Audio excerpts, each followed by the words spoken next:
जब रवि और उसके दोस्त समीर ने एक पुरानी ट्रेन के बारे में सुना। यह ट्रेन 67 साल पुरानी थी और कहानियां थीं कि यह ट्रेन कभी एक दुर्घटना का शिकार हुई थी जिसमें कई लोग मारे गए थे। लेकिन कुछ लोग दावा करते थे कि उन मृतकों की आत्माएं आज भी उस ट्रेन में भटकती हैं। रवि और समीर दोनों साहसिक कार्यों के शौकीन थे और इस रहस्यमयी ट्रेन की तलाश में निकल पड़े।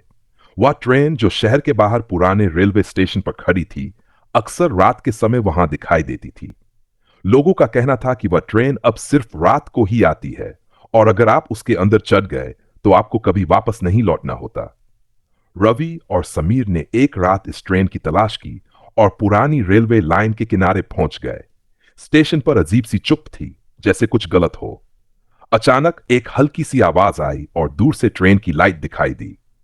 दोनों ने एक दूसरे को देखा और ट्रेन की तरफ बढ़ने लगे। जैसे ही वे ट्रेन के पास पहुंचे, एक डरावनी चीख सुनाई दी और ट्रेन के दरवाजे खुद ब खुद खुल गए। रवि ने एक गहरी सांस ली और अंदर कदम रखा। समीर ने उसे रोकने की कोशिश की, लेकिन वह पहले ही बहुत दूर निकल चुका था। जैसे ही समीर ने कदम बढ़ाया, दरवाजे बंद हो गए और ट्रेन ने तेजी से दौड़ना शुरू कर दिया। ट्रेन के अंदर की हवा बहुत ठंडी थी और कहीं न कहीं से अजीब आवाजें आ रही थीं। रवि ने महसूस किया कि जैसे वह अकेला नहीं है। अचानक एक घबराई हुई महिला की आत्मा सामने आई और बोली, तुम यहां क्या कर रहे हो? यह ट्रेन तुम्हारे लिए नहीं है। रवि घबराकर पीछे मुड़ा, लेकिन दरवाजे फिर से बंद हो गए थे। तभी समीर की आवाज आई, रवि, मैं तुम्हारे पास हूं। वह धुंधले से दिखाई दिए, लेकिन रवि ने देखा कि समीर का चेहरा अब हल्का सा धुंधला हो चुका था, जैसे वह कोई भूत हो। रवि ने अपनी पूरी ताकत लगाई और दरवाजा खोलने की कोशिश की, लेकिन वह नहीं खुला। तभी ट्रेन की गति तेज हो गई और वह एक अंधेरे सुरंग में घुस गई। समीर की आवाज अब गायब हो गई थी और रवि अकेला रह गया। ट्रेन अचानक रुक गई और रवि बाहर निकला। वह अब उसी पुराने रेलवे स्टेशन पर था जहां से उसने ट्रेन में चढ़ाई थी। वह उलझन में था कि यह सब क्या था। अगले दिन स्टेशन पर कुछ लोग बताते हैं कि एक पुरानी 67 साल पुरानी ट्रेन अब फिर कभी दिखाई नहीं दी। लेकिन रवि और समीर के बारे में कभी कोई नहीं जान पाया कि वे कहां गए थे। क्या वह ट्रेन सचमुच आत्माओं से भरी थी, या फिर यह एक खौफनाक खेल था जो सदियों से उस रेलवे स्टेशन पर चलता आ रहा था? यही रहस्य आज भी अनसुलझा है। रवि और समीर की रहस्यमयी गुमशुदगी के बाद स्टेशन पर कई और अजीब घटनाएं घटने लगीं। कुछ यात्रियों ने बताया कि उन्हें रात के समय उसी पुराने स्टेशन पर ट्रेन की आवाज सुनाई दी, लेकिन जब वे स्टेशन तक पहुंचे तो ट्रेन वहां नहीं थी। लोग कहते कि उस स्टेशन के पास एक अजीब सी ठंडी हवा चलने लगी थी, जैसे कोई आत्मा आसपास हो। एक दिन कुछ दिनों बाद रवि के एक पुराने दोस्त करण ने इस रहस्य की तहकीकात करने का फैसला किया। वह शहर में घूमते हुए पुराने स्टेशन तक पहुंचा और वहां से कई गवाहों से सुनी घटनाओं के बारे में जानकारी ली। उसने सुना कि 67 साल पहले एक बहुत बड़ी रेल दुर्घटना हुई थी, जिसमें ट्रेन के सभी यात्री मारे गए थे। उस दिन के बाद से स्टेशन पर अजीब घटनाएं शुरू हो गई और ट्रेन को अब कभी वापस नहीं देखा गया। करण ने तय किया कि वह उस रात स्टेशन पर जाएगा और खुद इस रहस्य का हल निकालेगा। रात का समय आते ही वह अपनी चमचमाती टॉर्च लेकर रेलवे स्टेशन की तरफ बढ़ा। स्टेशन पर पहुंचते ही उसे वही अजीब सी ठंडक महसूस हुई। वह हिम्मत से आगे बढ़ता गया और पुराने प्लेटफॉर्म पर खड़ा हो गया। अचानक एक हल्की सी आवाज सुनाई दी, जैसे कोई भारी ट्रेन धीरे धीरे स्टेशन की ओर आ रही हो। करण ने टॉर्च की रोशनी से चारों ओर देखा, लेकिन कहीं कुछ नहीं था। इतने में उसकी आंखों के सामने वही पुरानी जन्नत ट्रेन दिखी, लेकिन इस बार उसकी रफ्तार बहुत धीमी थी और उसकी खिड़कियों से एक हल्की सी धुंध निकल रही थी। ट्रेन के अंदर से अजीब भयावह आवाजें आ रही थीं। करण ने डरते डरते एक कदम और बढ़ाया और ट्रेन की ओर बढ़ने लगा। तभी ट्रेन के दरवाजे अचानक खुल गए और अंदर से एक कटा फटा चेहरा सामने आया। वह वही महिला थी जिसे रवि ने ट्रेन में देखा था। महिला की आंखों में एक बुरी ताकत थी और वह बोली, तुम यहां क्यों आए हो? तुम नहीं जान पाएंगे कि हम यहां क्यों फंसे हैं। करण घबराया, लेकिन उसने अपनी हिम्मत नहीं हारी। मैं तुमसे कुछ सवाल पूछने आया हूं, उसने कहा। क्या तुम मुझे बता सकती हो कि यह ट्रेन और यहां जो कुछ भी हो रहा है उसका असली कारण क्या है? महिला की हंसी गहरी और डरावनी थी।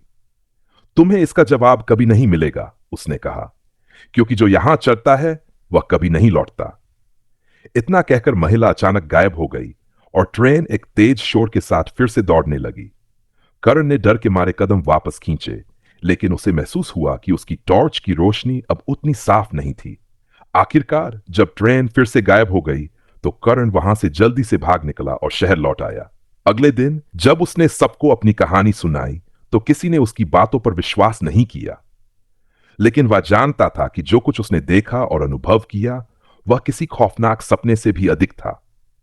अब उस स्टेशन को लेकर और भी कहानियां फैलने लगीं और लोग कहते थे कि रात के समय उस स्टेशन पर कोई नहीं रुकता, क्योंकि जिन्नात ट्रेन के शिकार होने का डर सभी को सताता था।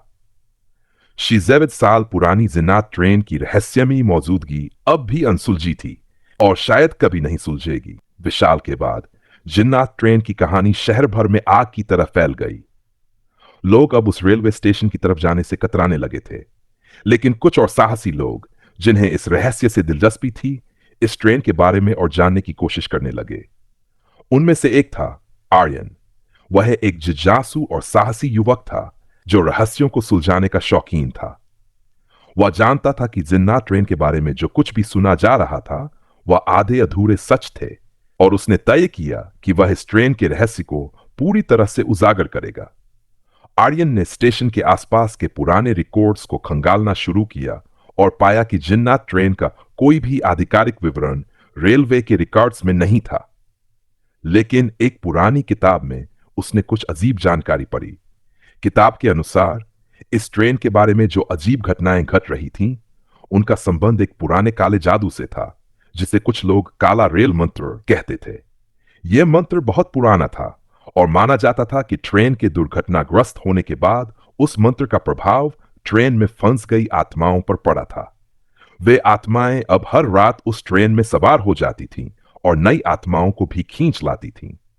आर्यन ने तय किया कि वह रात के समय स्टेशन जाएगा और उस किताब में दिए गए मंत्रों के आधार पर ट्रेन के रहस्य को सुलझाने की कोशिश करेगा। वह पूरी तैयारी के साथ उस रात स्टेशन की ओर बढ़ा।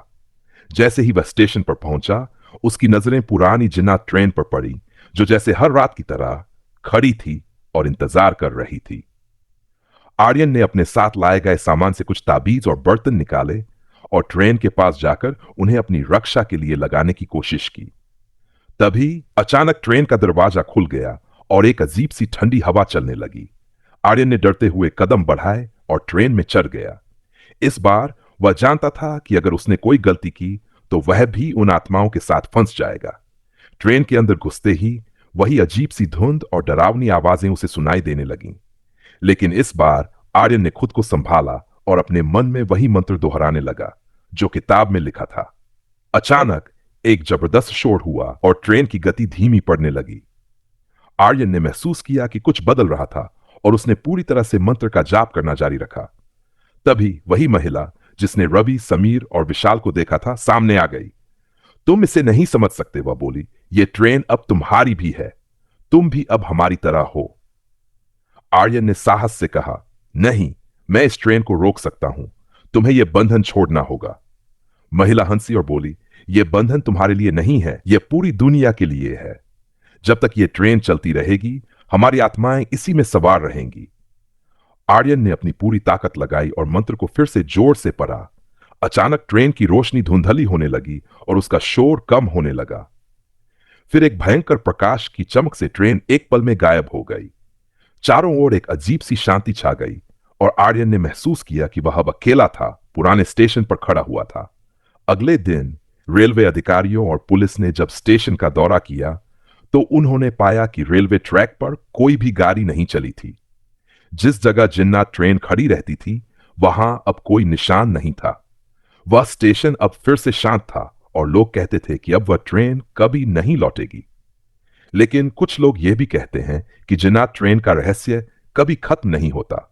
वो रात के समय कहीं ना कहीं फिर से दौड़ रही होगी और जो भी उस ट्रेन में चढ़ता है वह अब उसी के रहस्य का हिस्सा बन जाता है।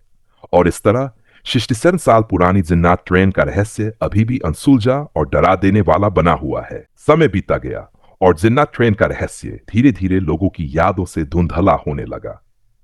लेकिन एक और रहस्यमयी घटना ने इस रहस्य को फिर से उजागर कर दिया। यह घटना उस समय हुई जब एक स्थानीय पत्रकार दीपाली ने इस रहस्य पर गहरी जांच करने का निर्णय लिया।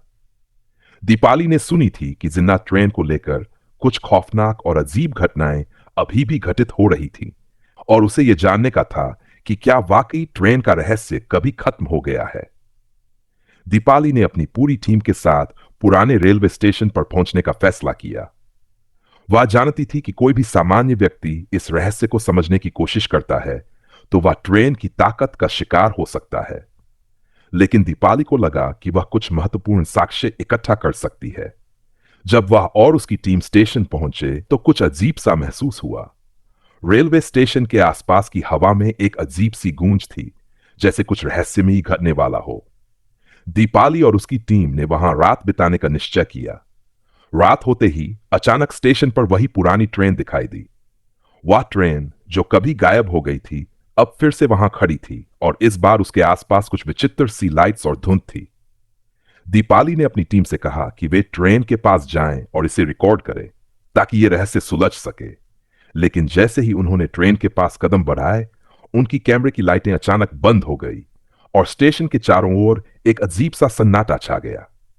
दीपाली को अब समझ में आ गया कि यह वही ट्रेन थी जो अब तक किसी को वापस नहीं लौटा पाई थी। इस बार ट्रेन के दरवाजे खुद ब खुद खुल गए। दीपाली ने एक गहरी सांस ली और अंदर कदम रखा। अंदर घुसते ही वह महसूस करने लगी कि जैसे पूरा माहौल बदल गया हो। ट्रेन की दीवारें, खिड़कियां और बेंच सभी धुंध से ढके हुए थे। उसने जैसे ही कैमरा ऑन किया, सामने वही महिला दिखी जो पहले रवि, समीर, विशाल और आर्यन से मिली थी। महिला की आंखें अब और भी घनी हो चुकी थी और वह बोली, तुमने हमारी शांति भंग की है, अब तुम्हारी बारी है। दीपाली ने डरते हुए सवाल किया, क्या तुम ये चाहती हो कि हम सब भी तुम्हारी तरह बन जाएं? क्या यही तुम्हारा उद्देश्य है? महिला ने सिर हिलाया और बोली, हम अब तक यहां फंसे हुए हैं और हम नहीं चाहते कि कोई और इस यातना से गुजरे। तुम सब यहां केवल दर्शक हो। जब ट्रेन एक बार फिर चलने लगेगी, तुम भी हमारे साथ उस अंधेरे में खो जाओगे। दीपाली ने घबराकर अपनी टीम को ट्रेन से बाहर निकलने का इशारा किया, लेकिन जैसे ही वे दरवाजे तक पहुंचे, ट्रेन ने एक तेज धमाके के साथ गति पकड़ ली। यह पूरी तरह से अलग था। अब ट्रेन एक नए मार्ग पर दौड़ने लगी थी और दीपाली और उसकी टीम ने महसूस किया कि वे एक अजीब सी धुंध में घिर गए थे। कुछ देर बाद ट्रेन रुक गई और दीपाली और उसकी टीम को एक नए और अजनबी स्थान पर उतार दिया। वह जगह अब किसी भी पहचान से बाहर थी। यह एक पुरानी और अंधेरी दुनिया लग रही थी और वहां के लोग अजनबी और डरावने थे। दीपाली ने जल्दी से अपनी टीम को इकट्ठा किया और देखा कि वे सभी अब उस ट्रेन के एक और नए सफर का हिस्सा बन चुके थे। लेकिन अचानक दीपाली को महसूस हुआ कि वह अकेली नहीं थी। उसके पास वही महिला खड़ी थी और अब उसकी आंखों में कोई रहस्य नहीं था। यह ट्रेन तुम्हारी अब तक की सबसे बड़ी परीक्षा होगी। अब तुम भी हमारी तरह इसी अंधेरे में खो जाओगे, महिला बोली। दीपाली ने अपनी पूरी ताकत लगाई और एक जोरदार चीख के साथ उसने खुद को उस ट्रेन से बाहर खींच लिया। जब उसकी आंखें खुली तो वह पुराने स्टेशन पर थी, लेकिन उसकी टीम अब गायब हो चुकी थी। स्टेशन पर कोई भी नहीं था। वह जान चुकी थी कि जिन्नात ट्रेन का रहस्य अब तक किसी को समझ में नहीं आया था और अब वह भी उसकी हिस्सेदार बन चुकी थी। कहानी का यह अंत यहीं था, लेकिन जिन्नात ट्रेन का रहस्य कभी खत्म नहीं होगा। जिन लोगों ने उस ट्रेन को देखा, वे अब भी कहीं ना कहीं उस रहस्यमयी ट्रेन के साथ अंधेरे में खोए हुए हैं और कोई ना कोई हमेशा उस रहस्य की तलाश में रहेगा, यह जानने के लिए कि वह 6 साल पुरानी जिन्नात ट्रेन अब भी चल रही है या नहीं।